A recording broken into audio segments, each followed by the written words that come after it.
નગરપાલિકાની ઘોર બેદરકારીના લીધે ડોસાભાઈ બાગ આગળ વેપારીઓ રોષે ભરાયા. મોટી જાનહાનિ સર્જાય એવી પરિસ્થિતિ. વિસનગર ડોસાભાઈ બાગ આગળ નગરપાલિકા દ્વારા 1 મહિનાથી ખાડા ખોદી ગટર લાઇનનું કામકાજ કરવામાં આવ્યું છે, પણ કામ પૂરું થઈ ગયા હોવા છતાં 10 દિવસ પછી પણ આ ખાડા પૂરવાનો નગરપાલિકાને ટાઈમ નથી. નગરપાલિકાની આવી કામગીરીથી વેપારીઓ હેરાન પરેશાન થઈ ગયા છે, તેમજ વારંવાર રજૂઆતો કરવા છતાં કોઈ પણ ધ્યાન દોરવામાં આવતું નથી, જેથી વેપારી મિત્રોને વેપાર કરવામાં હાલાકી ભોગવવી પડે છે. વધુમાં આ ખાડો એવી જગ્યાએ ખોદવામાં આવ્યા છે જે જગ્યાએ લાઇટની ડીપી છે. હવે જો કોઈ પણ જાતની જાનહાનિ થશે તો જવાબદાર કોણ રહેશે એ પણ એક પ્રશ્ન ઊભો થાય છે. વધુમાં રોડ પર પણ ખાડાઓથી હજારો વાહન ચાલકોને અકસ્માતનો ભોગ બને એવી પરિસ્થિતિ સર્જાઈ છે. તંત્રની ઘોર બેદરકારી સામે સ્થાનિકોમાં તેમજ વેપારીઓમાં ભારે રોષ જોવા મળી રહ્યો છે, જેના કારણે કોઈપણ સમયે મોટો માર્ગ અકસ્માત તેમજ કરંટ આવવાની પૂરેપૂરી સંભાવના છે. વેપારીઓ એવું જણાવી રહ્યા છે કે શું તંત્ર કોઈ મોટો અકસ્માત થાય અને નિર્દોષ વ્યક્તિનો ભોગ લેવાય તે બાદ જ સમારકામ હાથ ધરશે? જો લાઇટની ડીપીને કારણે જો કોઈ મોટી જાનહાનિ સર્જાશે તો કોણ જવાબદારી લેશે એ પણ જોવાનું રહ્યું. Bureau report Bharatji Thakor, Visnagar. શું નામ છે? મારું નામ પટેલ મનુભાઈ ચેલદાસ. મારી દુકાન છે કલ્યાણ ક્લોથ સ્ટોર. હવે કલ્યાણ ક્લોથ સ્ટોરની અંદર એન્ટર થવા માટે જો ઢોકણું છે, આવું ઢોકણું લગભગ 25 દાડાથી તૈયાર થઈ ગયું, મહિનો થઈ ગયો છે તૈયાર થઈ ગયું, પણ ઉપર ઢોકણું મૂકવા માટે નગરપાલિકાને કોઈને ટાઈમ નહીં. એવી આ સાઈડમાં બી બીજી 2 કુંડીઓ છે.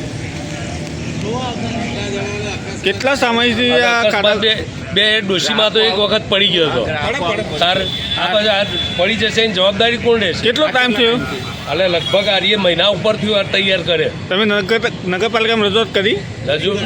રજૂઆતો કેટલી વખત કરી, પણ કોઈ જવાબ જ નહીં મળતા હોમાં તો. શું નામ છે કાકા? સુરેશભાઈ મારું નામ. ધવન રેસીસ. આ ખાડો કરીને માટી ગંધાથી નાખી છે, ગંદકી ફેલાય છે, ઘરા ગંદા આવવાનું રહેતું નથી અને માટીમાંથી બદબુ આવે છે. ગટરની આ સોસ કૂવાની માટી કાઢેલી પડી છે. આજે 10 દિવસ થઈ ગયા. કેટલા સમયથી આ ખાડા ગોડેલા છે? આ ખાડા અઠવાડિયું થઈ ગયું. તો તમે આગળ કોઈ રજૂઆત કરી છે? 50 વખત રજૂઆત કરી, ફોને કર્યા. તેમનો શું જવાબ છે? આ ક્યાં આવશે માણસ? આ માણસ આવે છે, જોઈને જતો રહે છે, કોઈ કાર્ય આગળ કામ કરતા નહીં. નામ કાકા? લહેરુલાલ હરિલાલ મોદી.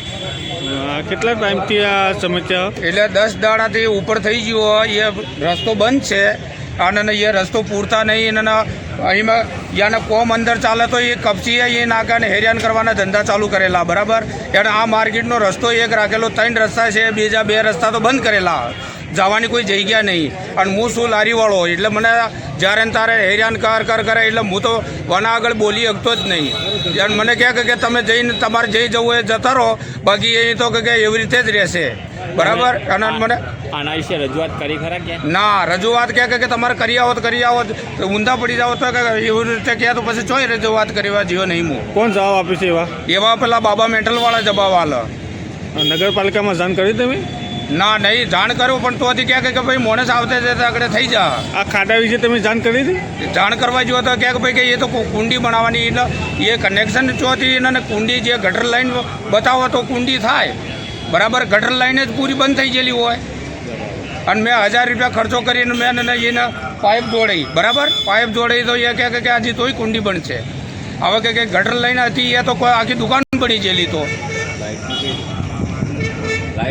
અને મારે એમાં મહિને હેરાન થવાનું થાય છે. કોક લઈને અને આ લાઇટનું કનેક્શન આપેલા એ અંડરગ્રાઉન્ડ, એટલે કે એ કોક ગમે તે આગળ ભેણો થાય ને એ કરંટ આવે તો આ ડીપી લેસલે જે ખાડો કર્યો એટલે મારા આવવા જવાના રસ્તા ઉપર જ ખાડો કર્યો. બોલો. અને હું શું લારીવાળો.